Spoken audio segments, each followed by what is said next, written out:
الحمدللہ وکفا والصلاۃ والسلام علی عبادہ الذین اصطفیٰ اما بعد فاعوذ باللہ من الشیطان الرجیم بسم اللہ الرحمن الرحیم یعتذرون الیکم اذا رجعتم الیہم۔ قرآن مجید کا 11واں پارہ ان کلمات سے شروع ہوتا ہے اور اس کے ابتدائی کلمہ یعتذرون سے پہچانا جاتا ہے۔ منافقین کا جو تذکرہ 12ویں پارے میں سورۃ توبہ کے اندر جاری تھا اسی کا تسلسل ہے، اور بتایا جا رہا ہے کہ اے نبی جب آپ تبوک سے واپس لوٹیں گے تو یہ لوگ آپ کے سامنے آ کر عذر پیش کریں گے، تو آپ ان سے کہہ دیجئے کہ تم عذر پیش نہ کرو، ہم کبھی تم پر اعتماد نہیں کریں گے، اللہ تعالیٰ نے ہمیں تمہارے بارے میں خبردار کر دیا ہے۔ آنورڈز اللہ تعالیٰ اور اس کا پیغمبر صلی اللہ علیہ وسلم تمہاری پرفارمنس دیکھیں گے اور آخر کار تم اس ہستی کی طرف لوٹائے جاؤ گے جو چھپی اور کھلی چیزوں کا جاننے والا ہے، اور پھر وہ تمہیں متنبع کرے گا تمہاری کرتوتوں کے بارے میں۔ پھر فرمایا کہ جب تم ان کے پاس لوٹو گے تو یہ تمہارے سامنے قسمیں کھائیں گے کہ تم ان سے درگزر کرو، تو تم بھی ان سے درگزر کرنا، یقیناً یہ ناپاک لوگ ہیں اور ان کا ٹھکانہ جہنم ہے ان کی کرتوتوں کی وجہ سے۔ اس کے بعد یہ بات بتائی گئی کہ دیہاتی لوگ جو مدینہ منورہ کے مضافات میں رہتے ہیں یہ کفر اور منافقت میں زیادہ شدت رکھتے ہیں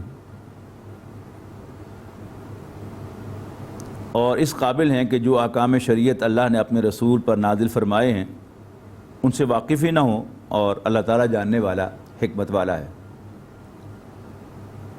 پھر ان دیہاتیوں میں سے کچھ وہ ہیں کہ جو اللہ کے راستے میں خرچ کیے ہوئے مال کو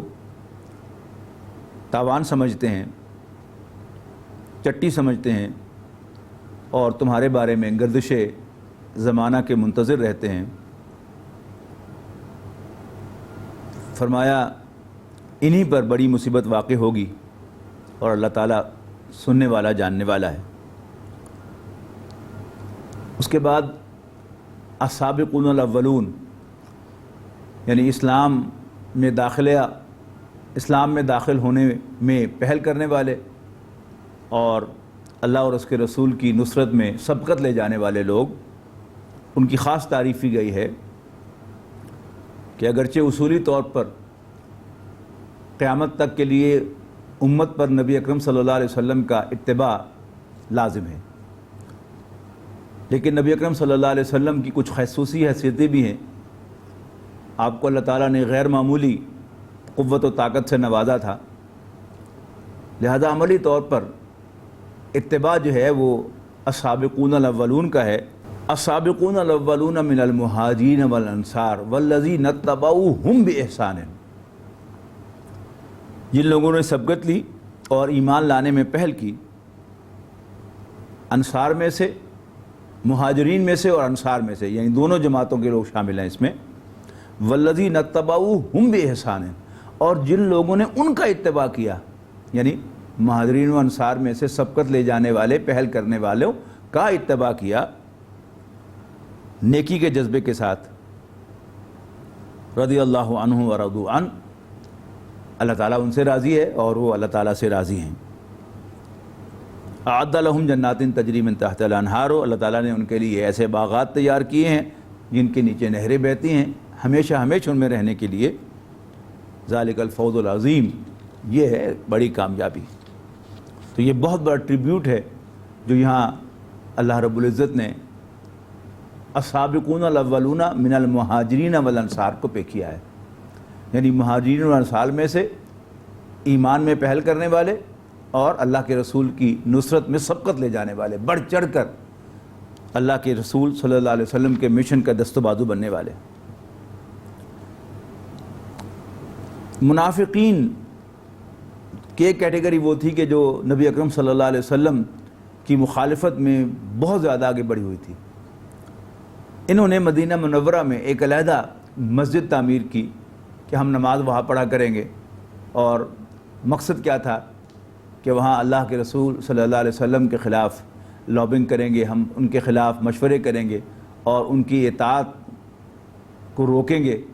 اور انہیں نقصان پہنچانے اور ان کے مشن کو سیبوٹاج کرنے میں صلاح مشورے کریں گے. تو اللہ تعالیٰ نے رسول اللہ صلی اللہ علیہ وسلم کو حکم دیا کہ آپ،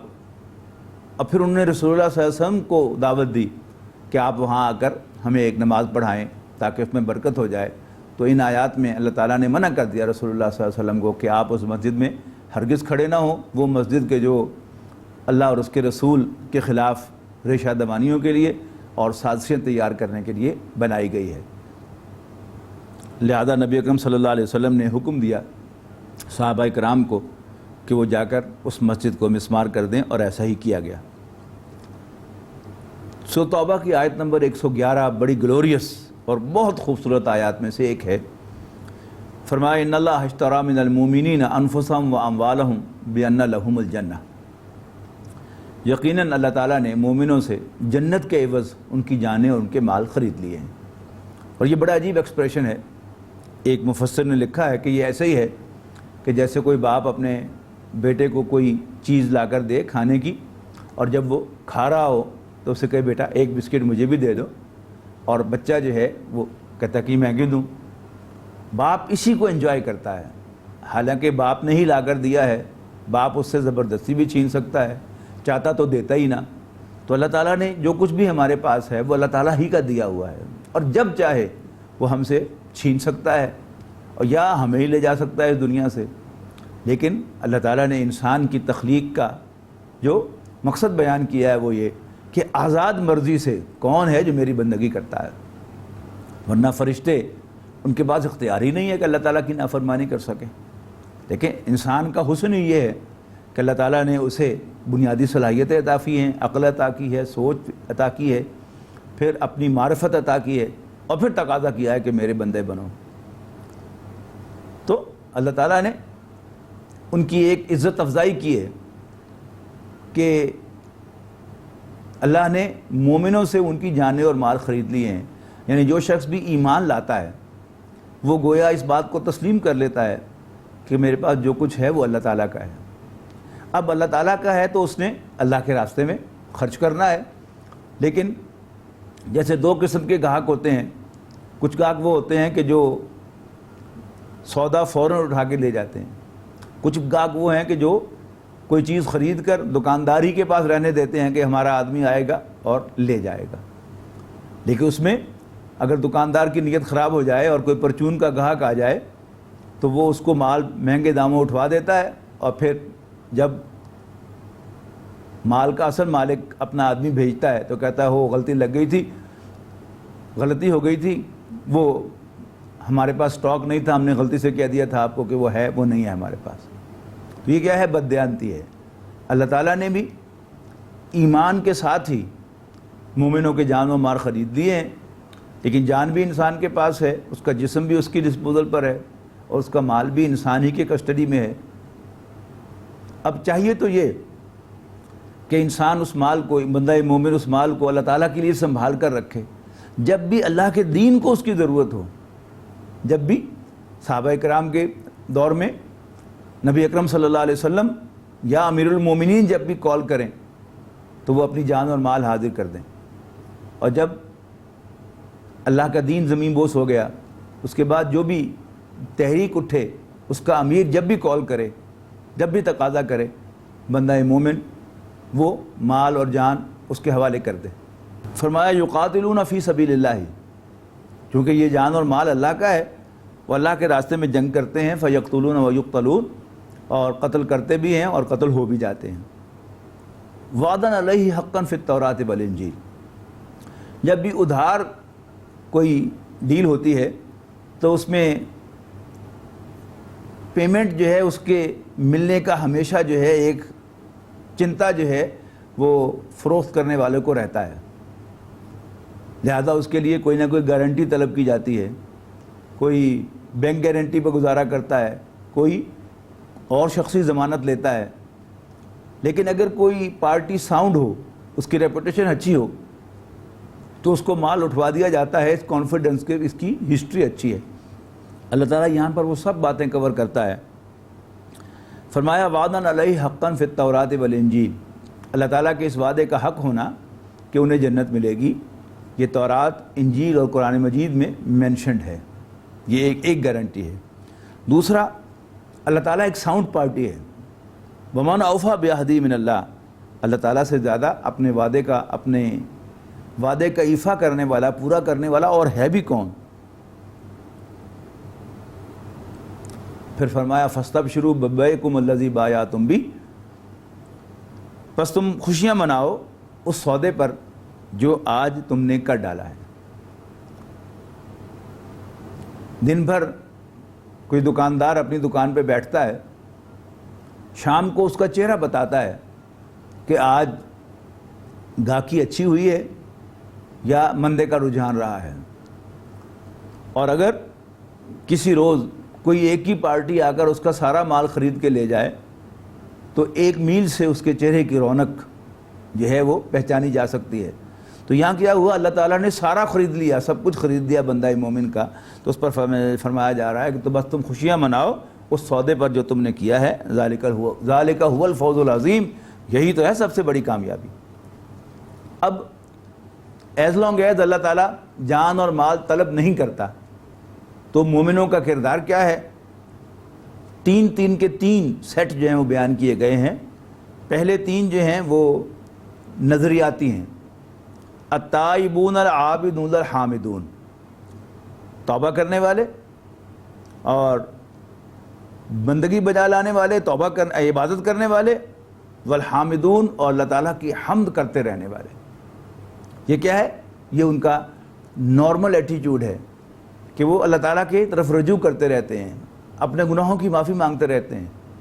بار بار اللہ تعالیٰ کی طرف رجوع کرتے ہیں اور اللہ تعالیٰ کی بندگی بجا لاتے ہیں. اپنا ایٹیٹیوڈ بندوں والا رکھتے ہیں، غلاموں والا رکھتے ہیں.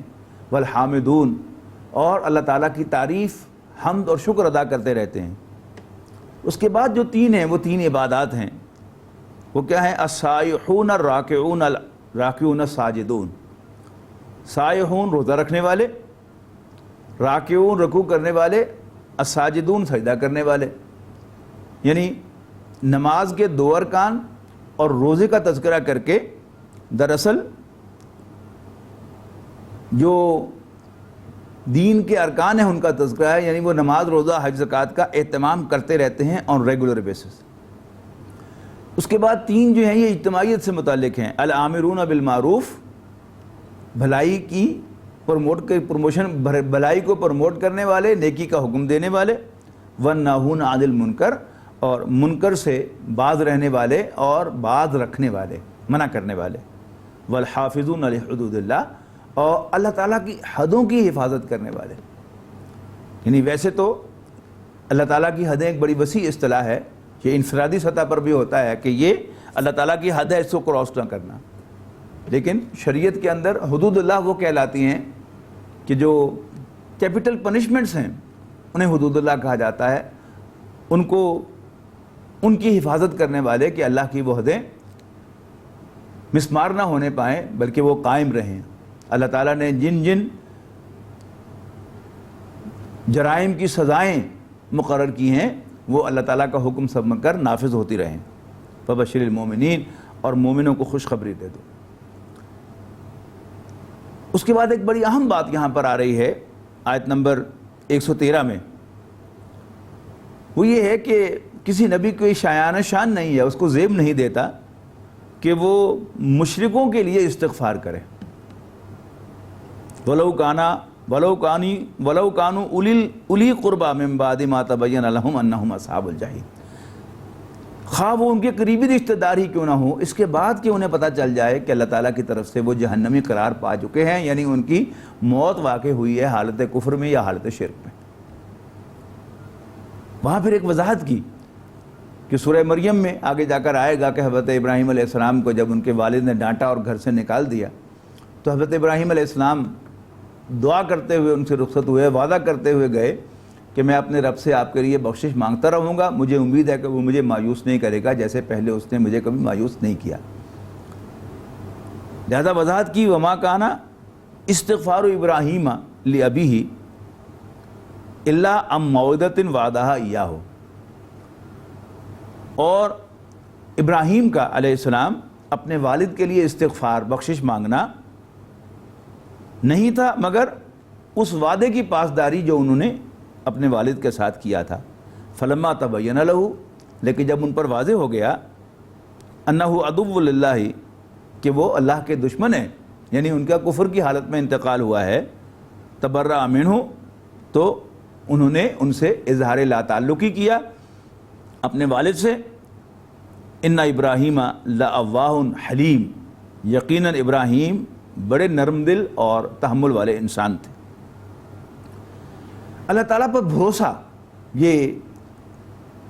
انسان کی زندگی کی اصل روح ہے، اور انسان کی زندگی کے لیے اس کی حیثیت ایسے ہی ہے جیسے ہوا،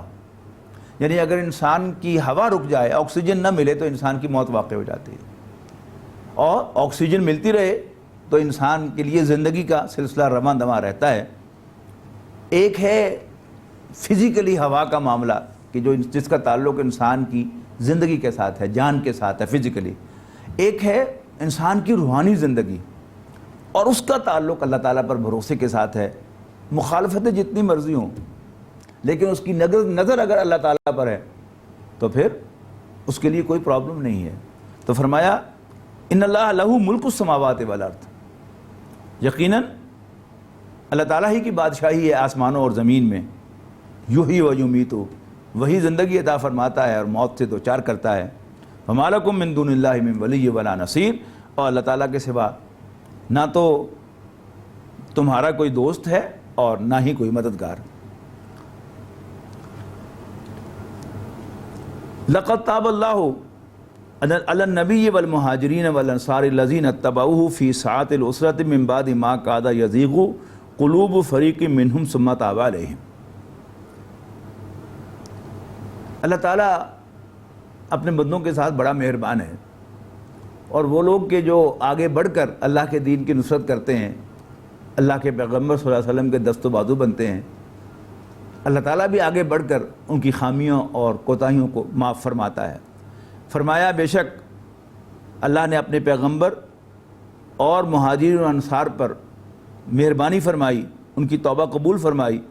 الذین اتبعوہ فی ساعۃ العسرۃ، جو مشکل گھڑی میں نبی صلی اللہ علیہ وسلم کا اتباع کرتے رہے، یعنی ان کے ساتھ رہے، اس کے بعد کہ ان کے دل پھر جانے کو تھے، یعنی انسان پر جب مشکل آتی ہے تو بڑے سے بڑے آدمی کا بھی اندیشہ ہوتا ہے کہ اس کی ہمت جواب دے جائے، تو اگرچہ قریب تھا کہ ان کی ہمت جواب دے جاتی، لیکن انہوں نے اپنے آپ کو تھام کے رکھا اور نبی اکرم صلی اللہ علیہ وسلم کی نصرت پر قائم رہے، تاکہ وہ ان لوگوں کو بدلہ دے جو ایمان لاتے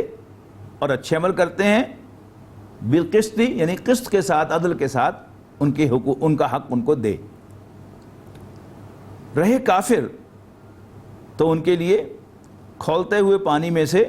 مشروب دیا جائے گا، اور ایک دردناک عذاب ہوگا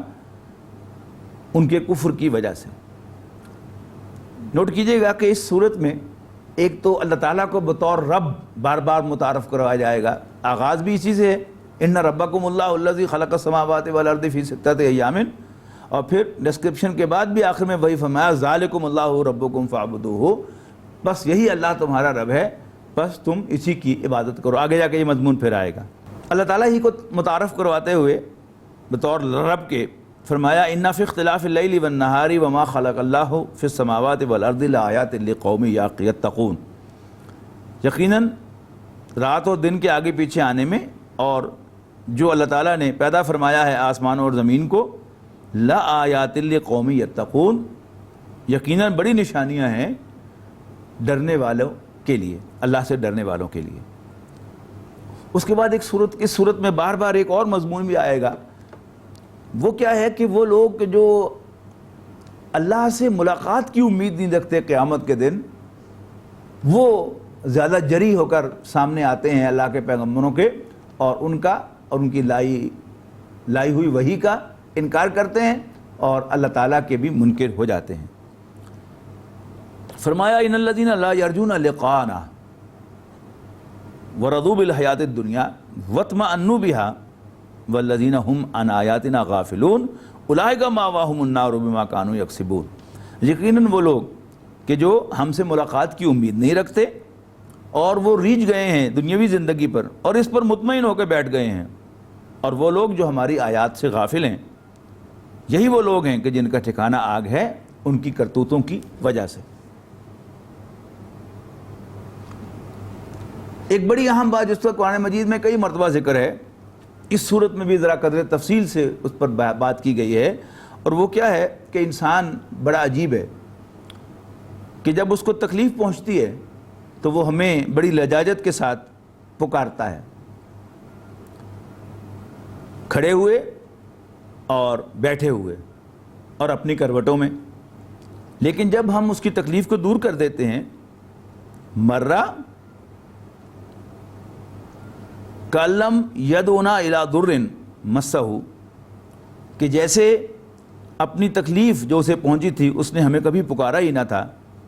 کذالک زین للمسرفین ما کانوا یعملون، یوں ہم حد سے بڑھنے والوں کے لیے ان کی کرتوتوں کو بہت ہی زیادہ ان کے لیے پرکشش بنا کر دکھاتے ہیں۔ اسی مضمون کو پھر مزید ایمفسائز کیا گیا کہ جب ان کے سامنے ہماری آیات تلاوت کی جاتی ہیں، ہماری واضح آیات تلاوت کی جاتی ہیں، تو وہ لوگ جو ہم سے ملاقات کی امید نہیں رکھتے وہ کہتے ہیں نبی صلی اللہ علیہ وسلم سے ایت بقرآن غیر ھذا ابدلہ، کہ یہ جو قرآن تم پیش کر رہے ہو یہ تو بہت ریجڈ ہے، بہت سخت ہے، اس میں امینڈمنٹ کرو یا کوئی اور ہمارے لیے جو ایکسیپٹیبل قرآن ہو وہ لے کے آؤ۔ نبی اکرم صلی اللہ علیہ وسلم سے کہا گیا قل ما یکون لی ان ابدلہ من تلقاء نفسی، کہہ دو اے نبی صلی اللہ علیہ وسلم میرے لیے ممکن نہیں ہے کہ میں آن مائی اون اپنی طرف سے اسے بدل دوں، ان اتبع الا ما یوحی الی، میں تو بس پیروی کرنے والا ہوں صرف اسی کی جو میری طرف وحی کیا جاتا ہے، انی اخاف ان عصیت ربی عذاب یوم عظیم، اور یقیناً میں تو ڈرتا ہوں کہ میں تو ڈرتا ہوں ایک بڑے دن کے عذاب سے اگر میں نے اللہ تعالیٰ کی نافرمانی کی۔ اور صاف کہہ دو کہ اگر اللہ چاہتا تو میں تمہیں یہ آیات پڑھ پڑھ کر نہ سناتا اور نہ ہی اللہ تعالیٰ تمہیں یہ باتیں بتاتا، اور دیکھو میں نے تمہارے اندر ایک عمر گزاری ہے اس سے پہلے، افلا تعقلون، تو تمہیں کوئی سینس نہیں ہے؟ عام معاملات میں تم ایک آدمی کی کریڈیبلٹی کے مطابق اس سے ڈیل کرتے ہو، تو میری کریڈیبلٹی بھی دیکھو، میں نے 40 سال میں کبھی جھوٹ بولا، میں نے کبھی کسی کو دھوکہ دیا،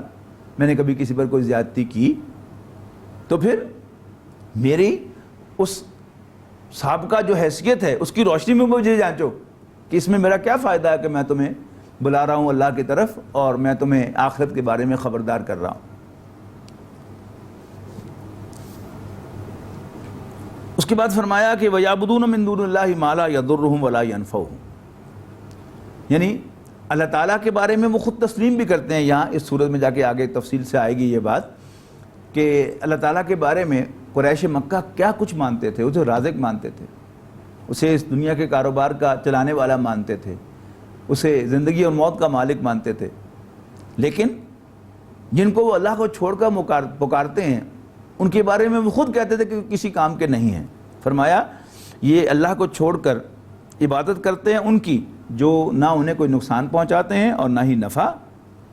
پھر کہتے ہیں کہ وَيَقُولُونَ هَؤُلَاءِ شُفَعَاؤُنَا عِندَ اللَّهِ، کہ یہ ہمارے اللہ کے حضور سفارشی ہیں۔ فرمایا ان سے پوچھو اَتُنَبِّئُونَ اللَّهَ بِمَا لَا يَعْلَمُ فِي السَّمَاوَاتِ وَلَا فِي الْأَرْضِ، کیا تم اللہ تعالیٰ کو بتانا چاہتے ہو وہ جس کا علم اسے نہیں ہے، یعنی اللہ تعالیٰ تو ان کو آسمانوں اور زمین میں کہیں نہیں پاتا، یہ تمہارے ذہن کی پیداوار ہے، اور اس فرضی مفروضوں کو تو اللہ کے سامنے پیش کرنا چاہتے ہو۔ سبحانہ و تعالی عما یشرکون، اللہ تعالیٰ اس سے بلند و برتر ہے، اور بہت اللہ تعالیٰ پاک ہے اور بہت بلند و برتر ہے عما یشرکون، ان کے ان شرکیہ خیالات اور نظریات سے۔ وہی بات پھر دہرائی کہ وَإِذَا أَذَقْنَا النَّاسَ رَحْمَةً مِّن بَعْدِ ضَرَّاءٍ مَسَّتْهُمْ إِذَا لَهُم مَّكْرٌ فِي آيَاتِنَا، یعنی وہ لوگ جو اللہ تعالیٰ سے ملاقات کی امید نہیں رکھتے، وہ ان کا بیہیویئر کیا ہے کہ جب ہم انہیں کسی تکلیف کے بعد اپنی رحمت کا مزہ چکھاتے ہیں تو وہ پھر ہماری آیات کو ٹرن ڈاؤن کرنے کے لیے، ہماری آیات کو لیٹ ڈاؤن کرنے کے لیے سکیمیں بنانے لگتے ہیں۔ کہہ دو اے نبی صلی اللہ علیہ وسلم، اللہ اسرع مکرن، اللہ تعالیٰ کی سکیم زیادہ فاسٹ ہے۔ یعنی جب کوئی مقابلہ ہوتا ہے، یعنی ایک فریق جو ہے وہ بھی اپنا داؤ کھیلتا ہے اور دوسرا فریق بھی اپنا داؤ کھیلتا ہے، لیکن جس کا داؤ پہلے چل جائے وہی کامیاب ہوتا ہے۔ تو اللہ تعالیٰ تمہارے داؤ سے، تمہاری سکیم کے روب عمل آنے سے پہلے اپنی سکیم میں تمہیں تباہ و برباد کر دے گا۔ پھر فرمایا هو الذی یسیرکم فی البر والبحر، وہی تو ہے جو تمہیں خشکی میں اور سمندر میں سیر کراتا ہے، گھومنے پھرنے کی توفیق دیتا ہے۔ حتی اذا کنتم فی الفلک، یہاں تک کہ جب تم کسی کشتی میں ہوتے ہو، وجرینا بہم بریح طیبۃ فرحوا بہا، یہاں تک کہ جب تم کشتیوں میں سوار ہوتے ہو اور کشتیاں پاکیزہ ہوا کے نرم نرم جھونکوں سے سواروں کو لے کر چلنے لگتی ہیں، فرحوا بہا، تو وہ ان سے خوش ہوتے ہیں۔ لیکن جب ان پر کوئی تیز ہوا کا جھونکا آتا ہے اور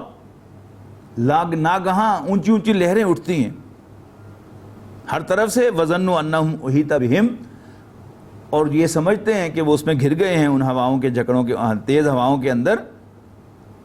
دعوا اللہ مخلصین لہ الدین، تو اللہ تعالیٰ کو پکارتے ہیں اپنے دین کو اسی کے لیے خالص کرتے ہوئے، اپنی اطاعت کو اسی کے لیے خالص کرتے ہوئے، اور پکارتے ہیں کہ لئن انجیتنا من ہذہ لنکونن من الشاکرین، اے اللہ اگر تو نے ہمیں اس مصیبت سے نجات بخش دی تو ہم تیرے شکر گزار بن جائیں گے۔ لیکن فلما انجاہم اذا ہم یبغون فی الارض، فلما انجاہم اذا ہم یبغون فی الارض بغیر الحق، لیکن جب اللہ تعالیٰ ان کو نجات دیتا ہے تو وہ زمین میں ناحق بغاوت کرتے ہیں۔ یا ایھا الناس انما بغیکم علی انفسکم متاع الحیات الدنیا، لوگو تمہاری شرارت کا وبال تم ہی پر آئے گا، دنیاوی زندگی کے فائدے اٹھا لو، ثم الینا مرجعکم، پھر ہماری ہی طرف تم سب کا لوٹنا ہے، فننبئکم بما کنتم تعملون، پھر ہم تمہیں جتلائیں گے تمہاری کرتوتیں۔ اس کے بعد آیت نمبر 31 اور 32 میں وہ مضمون کہ اللہ تعالیٰ کا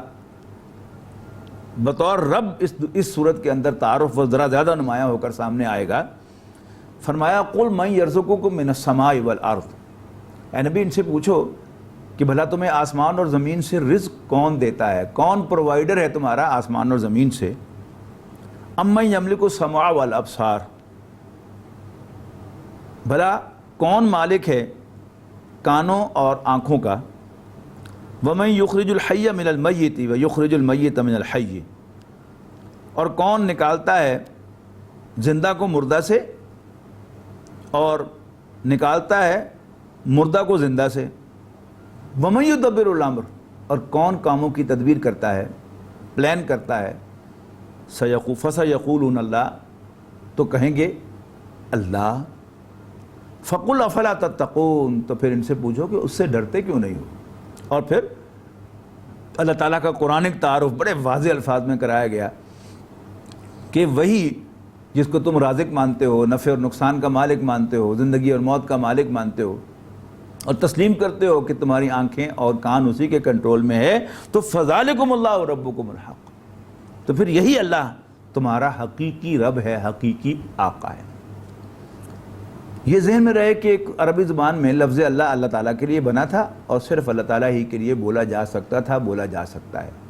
جیسے انگریزی میں کیپٹل جی والا گاڈ جو ہے وہ صرف اللہ تعالیٰ کے لیے ہے، اس لیے نہ اس کی کوئی مؤنث ہے نہ اس کی کوئی جمع ہے، جبکہ اسمال جی والا گاڈ جو ہے اس کی جمع بھی ہے گاڈز اور اس کی مؤنث بھی ہے گاڈس، اور پھر اس کی جمع گاڈسز بھی انگریزی زبان میں مستعمل ہے۔ جبکہ اللہ کے مقابلے میں لفظ رب عربی زبان میں اللہ تعالیٰ کے لیے نہیں بنا تھا۔ عربی زبان میں یہ لفظ وضع ہوا تھا، بنا تھا آقاؤں کے لیے۔ اگر عربی میں آپ نے کہنا ہو کہ امیہ بن خلف حضرت آقا کا، حضرت بلال رضی اللہ تعالیٰ عنہ کا آقا تھا، تو آپ کے پاس کوئی اور لفظ نہیں ہے سوائے اس کے کہ آپ کہیں کانا امیہ رب بلال رضی اللہ عنہ، امیہ حضرت بلال کا آقا تھا۔ اور رب المال کسی کاروبار میں، کاروباری شراکت میں جو مال کا مالک ہے اس کو رب المال کہتے ہیں۔ کسی پراپرٹی کا جب مالک ہے، کسی گھر کا مالک مکان، اس کو عربی میں رب الدار کہتے ہیں۔ تو رب، آقا، لارڈ، سائیں، تو فذالکم اللہ ربکم الحق، تو یہی اللہ تمہارا حقیقی رب ہے۔ فماذا بعد الحق الا الضلال، تو حق کے بعد، حق کے ظاہر ہونے کے بعد گمراہی کے سوا اور ہے ہی کیا۔ فَأَنَّا تُصْرَفُونَ، تو پھر تم کہاں پھرے جاتے ہو۔ كَذَلِكَ حَقَّتْ كَلِمَةُ رَبِّكَ عَلَى الَّذِينَ فَسَقُوا، اس طرح اللہ کا ارشاد ان نافرمانوں کے حق میں ثابت ہو کر رہا کہ أَنَّهُمْ لَا يُؤْمِنُونَ، کہ وہ ایمان نہیں لائیں گے۔ پھر وہی مضمون جو پہلے بیان ہوا کہ اللہ تعالیٰ کے سوا جن کو یہ پوجتے ہیں انہوں نے کیا بنایا ہے، کچھ بھی نہیں بنایا۔ اب اسی کو یہاں پھر بیان کیا جا رہا ہے۔ قُلْ هَلْ مِن شُرَكَائِكُم مَن يَبْدَأُ الْخَلْقَ ثُمَّ يُعِيدُهُ، ان سے پوچھو کہ کیا تمہارے کوئی ایسے شریک ہیں جنہوں نے تخلیق کی ابتدا کی ہو اور پھر وہ اس کو دوہرا بھی سکیں، ریپیٹ بھی کر سکیں۔ قُلِ اللَّهُ يَبْدَأُ الْخَلْقَ، پھر خود ہی بتا دو کہ بے شک اللہ تعالیٰ تخلیق کی ابتدا کرتا ہے، پھر وہ اس کو دہرائے گا۔ فَأَنَّا تُؤْفَكُونَ، پھر تم کہاں اکسے جا رہے ہو۔ قُلْ هَلْ مِن شُرَكَائِكُم مَن يَهْدِي إِلَى الْحَقِّ، فردر کہا یعنی اللہ تعالیٰ ایک طرف پرووائڈر ہے اور خالق ہے، دوسری طرف اللہ تعالیٰ اپنے بندوں کو راستہ دکھاتا ہے۔ اپنے پیغمبروں کے ذریعے سے اس نے کیا کیا، لوگوں کو راستہ دکھایا۔ اپنی وحی کے ذریعے سے اس نے کیا کیا، لوگوں کو راستہ بتایا۔ تو پوچھا جا رہا ہے کہ قُلْ هَلْ مِن شُرَكَائِكُم مَن يَهْدِي إِلَى الْحَقِّ، تو ان سے پوچھو کہ کیا تمہارے کوئی ایسے شریک ہیں جو سیدھے راستے کی طرف رہنمائی کرتے ہو۔ پھر کہہ دو قُلِ اللَّهُ يَهْدِي لِلْحَقِّ، کہہ دو کہ اللہ تعالیٰ ہی حق کا راستہ، سیدھا راستہ دکھاتا ہے۔ أَفَمَن يَهْدِي إِلَى الْحَقِّ، بھلا وہ جو حق کا راستہ بتاتا ہو، أَحَقُّ أَن يُتَّبَعَ، زیادہ حقدار ہے کہ اس کی پیروی کی جائے، أَم مَن لَا يَهْدِي إِلَّا أَن يُهْدَى، یا وہ کہ جب تک اسے کوئی راستہ نہ بتائے تو وہ خود کوئی راہ نہ پائے۔ خاص طور پر بت، کہ بت یہاں پڑا ہے تو وہ خود نہ دائیں مڑ سکتا ہے نہ بائیں مڑ سکتا ہے۔ ہاں باہر سے کوئی طاقت جو ہے وہ اس کو ہلا جلا سکتی ہے اور اس کو کسی ایک جگہ سے دوسری جگہ اٹھا کے لے جا سکتی ہے، وہ تو خود ہلنے کے بھی قابل نہیں ہے۔ فما لکم، تو تمہیں کیا ہو گیا ہے، کیف تحکمون، کیسے فیصلے کرتے ہو۔ ام یقولون افتراہ، آیت نمبر 38 ہے کہ یہ کہتے ہیں کہ اس پیغمبر نے صلی اللہ علیہ وسلم معاذ اللہ یہ قرآن خود گھڑ لیا ہے۔ تو ان سے کہو فاتو بصورت مثلہ، فدو بصورت مثلہ، تو ان سے کہو کہ تم پھر اس جیسی کوئی صورت لاؤ۔ ودعوا من استطعتم من دون اللہ ان کنتم صادقین، اور پھر اگر ان سے کہو اگر تم سچے ہو تو تم بھی اس طرح کی کوئی صورت بنا لاؤ اور اللہ کے سوا جس کو بھی تم بلا سکتے ہو بلا لو اپنی مدد کے لیے۔ اور پھر آیت نمبر 41 میں فرمایا گیا ان کذبوک وَإِن کذبوک فَقُل لِّي عَمَلِي وَلَکُمْ عَمَلُکُم، اے نبی اگر یہ آپ کو جھوٹا قرار دیں تو کہہ دینا، یعنی سارے دلائل سن کر بھی وہ تمہاری بات نہ مانیں تو کہہ دینا لی عملی ولکم عملکم، میرے لیے میرا عمل، تمہارے لیے تمہارا عمل، انتم بریون مما عملو، تمہارا میرے اعمال سے کوئی تعلق نہیں، وانا بری مما تعملون، اور میرا تمہارے اعمال کے بارے سے کوئی تعلق نہیں، میں اپنے اعمال کی خود جواب دہی کروں گا، تم اپنے اعمال کی خود جواب دہی کرنا۔ ایک اور بات یہاں پر کہی گئی کہ ان میں سے کچھ لوگ بظاہر تمہاری بات بڑا کان لگا کر سن رہے ہوتے ہیں۔ فرمایا وَمِنْهُمْ مَن يَسْتَمِعُونَ إِلَيْكَ أَفَأَنْتَ تُسْمِعُ الصُّمَّ وَلَوْ كَانُوا لَا يَعْقِلُونَ، تو کیا ہے نبی آپ بہروں کو سنا سکتے ہیں اور اگرچہ وہ کچھ سمجھنے کے موڈی میں نہ ہوں، اور ان میں سے کچھ بظاہر آپ کی طرف دیکھ رہے ہوتے ہیں، لیکن کیا آپ اندھوں کو راستہ دکھا سکتے ہیں اگرچہ وہ کچھ دیکھنے کو تیار ہی نہ ہو؟ اللہ تعالیٰ ظالم نہیں ہے کہ خام خواہ لوگوں کو جہنم میں ڈالنے کے لیے ایگر ہو، نہیں، ان اللہ لا یظلم الناس شیئا، بے شک اللہ تعالیٰ انسانوں پر کچھ بھی زیادتی نہیں کرتا، یہ لوگ خود ہی اپنے اوپر ظلم ڈھاتے ہیں۔ انبیاء کرام کا جو مقصد بیان کیا گیا ہے قرآن مجید میں کئی مرتبہ، اس کا بھی ایک تھوڑا سا گلمپ یہاں پر آ رہا ہے کہ وَلِكُلِّ أُمَّةٍ رسول، ہر امت کی طرف ایک پیغمبر بھیجا جاتا ہے، لیکن جب تک رسول نہیں آتا ایک کھلی لیز ہوتی ہے لوگوں کے پاس کہ دنیا میں کوئی عذاب نہیں آتا، آخرت میں جواب دہی تو ہر ایک کو کرنا ہی ہوتی ہے، لیکن دنیا میں کوئی عذاب نہیں آتا۔ لیکن جب کوئی رسول آ جاتا ہے اور قوم اس رسول کو جانچنے پرکھنے کے باوجود اس کو رسول ماننے سے انکار کرتی رہتی ہے تو کیا ہوتا ہے؟ اللہ تعالیٰ پھر فیصلہ چکا دیتا ہے، فَإِذَا جَاءَ رَسُولُهُمْ قُضِيَ بَيْنَهُمْ بِالْقِسْطِ وَهُمْ لَا يُظْلَمُونَ وَيَقُولُونَ مَتَىٰ هَٰذَا الْوَعْدُ إِن كُنتُمْ صَادِقِينَ۔ مزید یہ کہتے ہیں کہ بتاؤ یہ کب وعدہ کب پورا ہوگا عذاب کا، بتاؤ اگر تم سچے ہو۔ جواب میں کہا گیا کہ تم ان سے کہہ دو قُلْ لَا أَمْلِكُ لِنَفْسِي ضَرًّا وَلَا نَفْعًا، اے نبی کہہ دو صلی اللہ علیہ وسلم کہ میں تو خود اپنے بارے میں کسی نفع اور نقصان کا اختیار نہیں رکھتا، ہاں جو اللہ چاہے وہ ہو کر رہتا ہے۔ لِكُلِّ أُمَّةٍ أَجَلٌ، ہر امت کے لیے ایک وقت مقرر ہے، اذا جاء اجلہم فلا یستاخرون ساعۃ ولا یستقدمون، اور جب وہ وقت معین آ جاتا ہے، یعنی فائنل مومنٹ آ جاتی ہے کسی امت کی، تو نہ گھڑی بھر اس سے جلدی نہ گھڑی بھر اس سے لیٹ اس امت کا معاملہ چکایا جاتا ہے۔ یعنی وہ بات جو پورے قرآن مجید میں بار بار کہی گئی ہے اس کو یہاں پر ایک بڑے انوکھے انداز میں کہا گیا ہے۔ وَيَسْتَنبِئُونَكَ أَحَقٌّ هُوَ وَيَسْتَنبِئُونَكَ أَحَقٌّ هُوَ، اے نبی آپ سے دریافت کرتے ہیں کہ آیا یہ جو تم کہہ رہے ہو واقعی سچ ہے؟ قُلْ اِی وَرَبِّی إِنَّهُ لَحَقٌّ، کہہ دو اے نبی صلی اللہ علیہ وسلم خدا کی قسم، میرے رب کی قسم، إِنَّهُ لَحَقٌّ،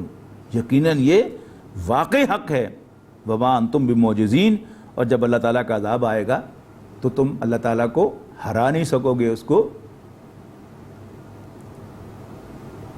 عاجز نہیں کر سکو گے۔ اور پھر فرمایا کہ جب عذاب آئے گا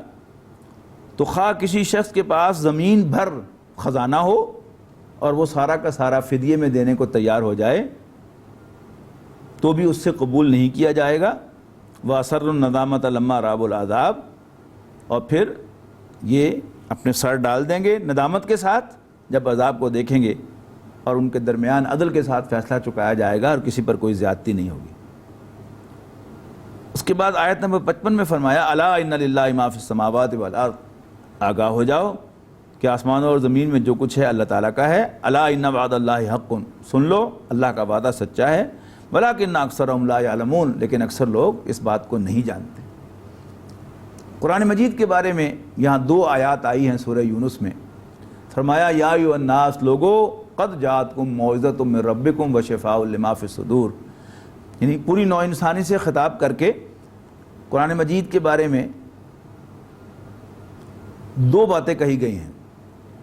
نمبر ایک، تمہارے رب کی طرف سے نصیحت آ گئی ہے۔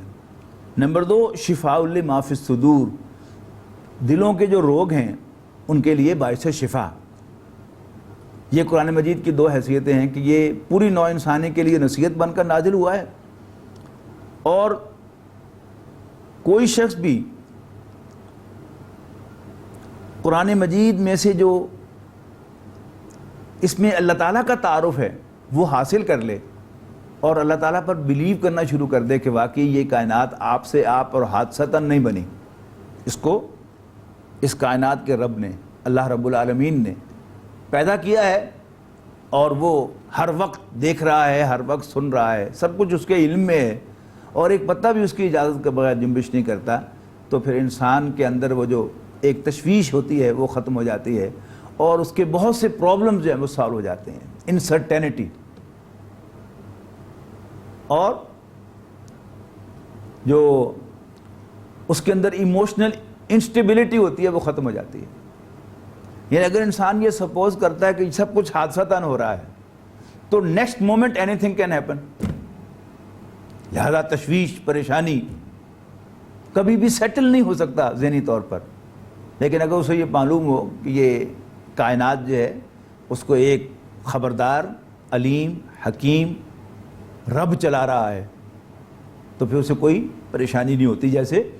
آپ کسی سفر پر جا رہے ہیں، پہاڑی راستے پر گاڑی چل رہی ہے اور آپ کو یقین ہے کہ ڈرائیور بڑا مستعد ہے تو آپ بڑے آرام سے ریلیکس کر سکتے ہیں۔ لیکن اگر آپ کی نظر پڑے اچانک کہ ڈرائیور تو اونگ رہا ہے تو پھر جو آپ کی اس وقت حالت ہوگی اس کو آپ سمجھے تو یہ شفاء لما فی الصدور ہے کسی بھی انسان کے لیے جو اللہ تعالیٰ پر ایمان لے آئے۔ اس کے بعد فرمایا وَہُدًى وَرَحْمَةٌ لِّلْمُؤْمِنِينَ، اور یہ ہدایت، گائیڈ، ڈائریکشن اور باعث رحمت ہے ایمان والوں کے لیے۔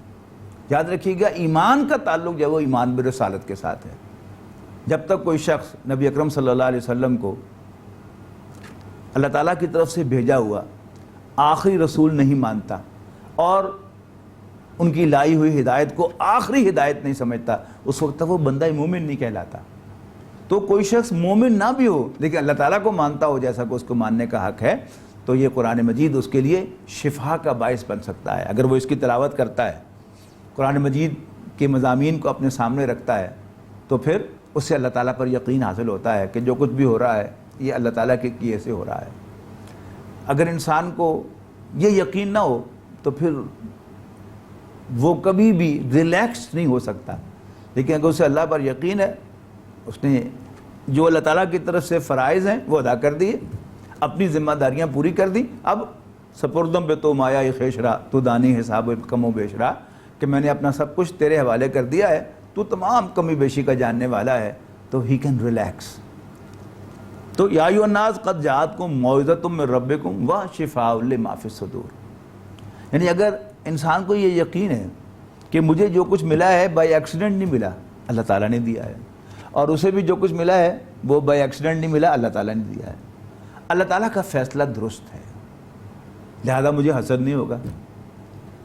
میں کبھی یہ نہیں چاہوں گا کہ اس سے چھن جائے مجھے مل جائے، اس لیے کہ اس کا تعلق میری خواہش کے ساتھ نہیں، اللہ تعالیٰ کے فیصلے کے ساتھ ہے۔ اور اسی طرح تمام جو بھی انسان کا تھردلا پن ہے، دنیا سے محبت ہے، اسے یقین ہو کہ مجھے دنیا میں ملنا وہی کچھ ہے کہ جو اللہ تعالیٰ نے لکھا ہوا ہے، اور جو کچھ میرے لیے اللہ تعالیٰ نے لکھ دیا ہے اس میں سے ذرا برابر بھی کم اگر مجھے ملا ہے تو مجھے موت نہیں آ سکتی۔ موت اسی وقت آئے گی جب میرا حساب اللہ تعالیٰ کے اس دیے ہوئے میں سے پورا ہو چکا ہوگا۔ لیکن ہدایت، قرآن مجید کو اپنا رہنما مانے، قرآن مجید کی ڈائریکشن پر عمل کرے، یہ وہی کرے گا جو اسے اپنے رب کا کلام سمجھے گا اور نبی اکرم صلی اللہ علیہ وسلم پر اترا ہوا یہ قرآن سمجھے گا کہ حضور صلی اللہ علیہ وسلم اللہ کے رسول ہیں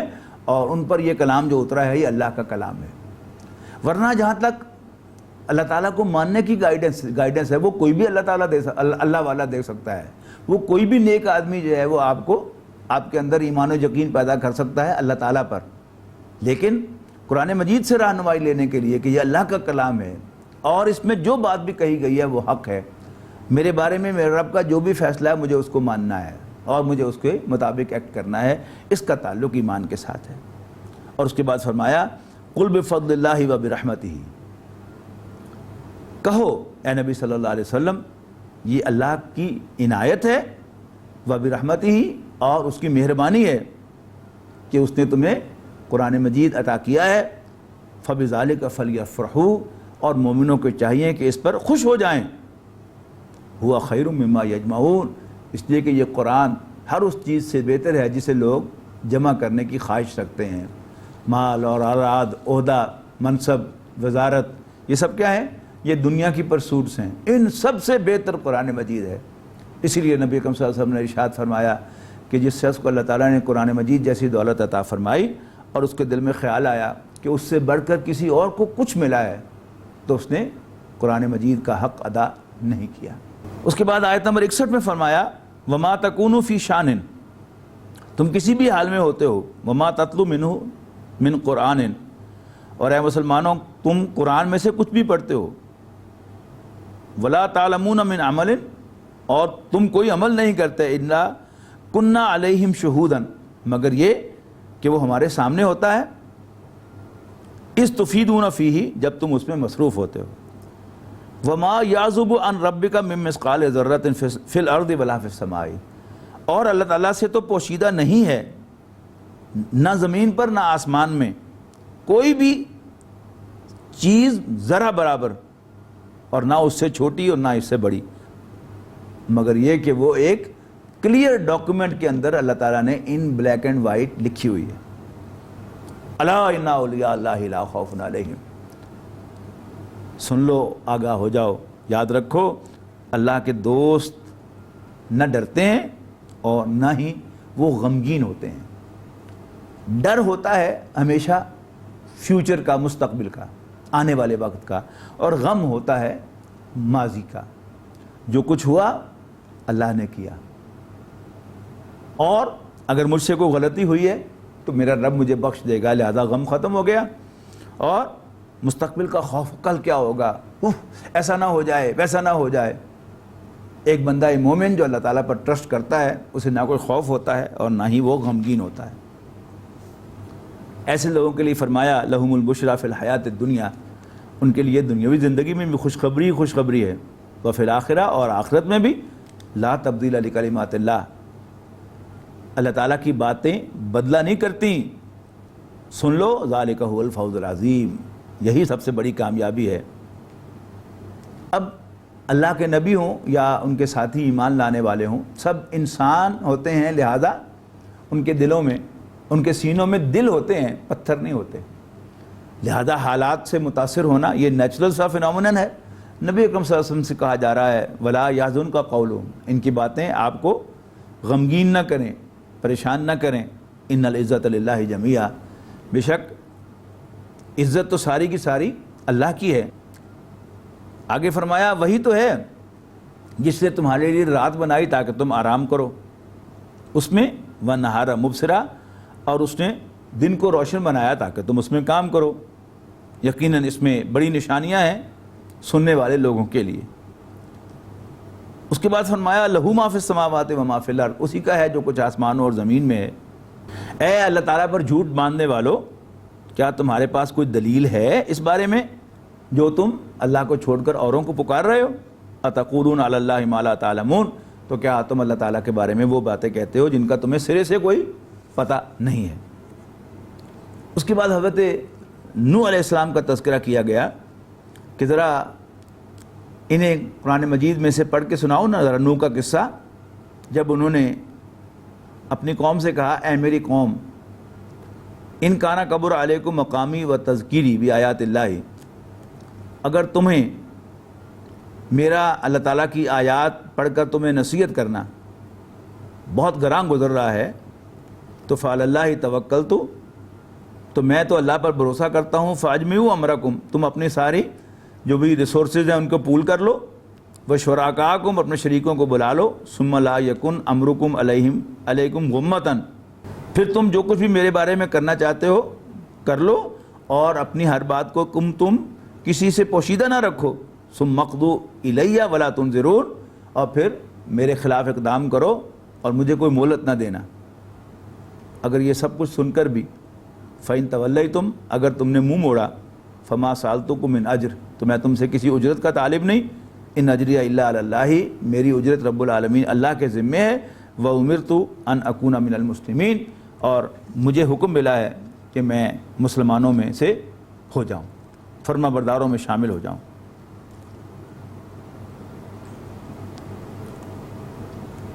اس کے بعد ارشاد ہوا کہ ہم نے نوح کے بعد بہت سے رسولوں کو ان کی قوموں کی طرف بھیجا، فجاءہم بالبینات، وہ ان کے پاس واضح نشانیاں لائے، فما کانوا لیؤمنوا بما کذبوا بہ من قبل، اور جس کا انہوں نے ایک دفعہ انکار کر دیا پھر اس کے بعد وہ اس پر ایمان لانے والے نہ تھے۔ یہ اللہ تعالیٰ کی خاص ایک حکمت ہے کہ جب اللہ تعالیٰ حق منکشف کرتا ہے تو توفیق بھی دیتا ہے اسے قبول کرنے کی۔ اگر کوئی شخص آگے بڑھ کر قبول کرتا ہے تو اللہ تعالیٰ اس کے لیے دین و ایمان کے راستے کھولتا جاتا ہے، لیکن اگر واضح طور پر پہچان لینے کے بعد کوئی انکار کا راستہ اختیار کرے تو اللہ تعالیٰ کہتا ہے دفع ہو جاؤ، پھر اللہ تعالیٰ اسے ایمان کی توفیق نہیں دیتا الا ماشاء اللہ۔ اس کے بعد فرمایا ثم بعثنا من بعد موسیٰ وہارون الی فرعون وملئہ، پھر ہم نے مبعوث فرمایا ان پیغمبروں کے بعد موسیٰ اور ہارون کو علیہم السلام فرعون اور اس کے درباریوں کی طرف اپنی نشانیاں دے کر، فاستکبروا، لیکن انہوں نے اس تکبر کا مظاہرہ کیا اور وہ بڑے مجرم لوگ تھے۔ حضرت موسیٰ علیہ السلام پر ایمان لانے والے اپنی قوم میں سے اکثر لوگ تھے، اور وہ بھی ڈرتے ڈرتے فرعون کے ظلم و تشدد سے اور خود اپنے سرداروں کے ظلم و تشدد سے۔ یعنی جیسے قارون جو تھا وہ حضرت موسیٰ کی قوم میں سے بنی اسرائیل میں سے تھا، لیکن جیسا کہ ہمیشہ ہوا کرتا ہے قوم کے غدار جو ہوتے ہیں وہ دشمنوں کے ساتھ مل کر ان کا ایجنڈا تو کیا کرتے ہیں۔ تو فما آمن لموسیٰ الا ذریۃ من قومہ علی خوف من فرعون وملئہ، یعنی حضرت موسیٰ علیہ السلام پر اول ایمان لانے والے ان کی قوم کے نوجوان تھے، باوجود تشدد کے جو ان پر کیا جاتا تھا فرعون کی طرف سے کہ اس نے ان کے نوجوانوں کو قتل کرنا شروع کر دیا اور عورتوں کو زندہ چھوڑنا شروع کر دیا، اور ایسا ہی کام جو ہیں وہ ملائہم ان کے اپنے جو سردار تھے وہ کر رہے تھے۔ وَإِنَّ فِرْعَوْنَ لَعَالٍ فِي الْأَرْضِ، یقیناً فرعون زمین میں سرکشی کر رہا تھا، وَإِنَّهُ لَمِنَ الْمُسْرِفِينَ، اور وہ یقیناً حد سے بڑا ہوا تھا۔ حضرت موسیٰ علیہ السلام نے اپنی قوم کو ریشور کیا کہ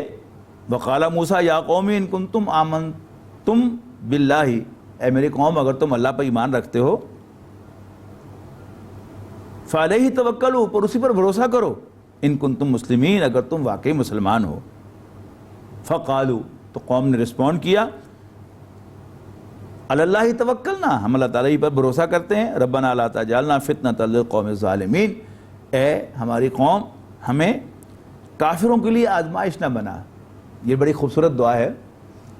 کہ اللہ تو آزمانا چاہتا ہے کافروں کو کہ وہ کتنا ظلم کر سکتے ہیں، تو ظاہر ہے اس کے لیے کچھ انسان چاہیے کہ جن پر وہ ظلم کرے، تو ہمیں وہ نہ بنا، لا تجعلنا فتنۃ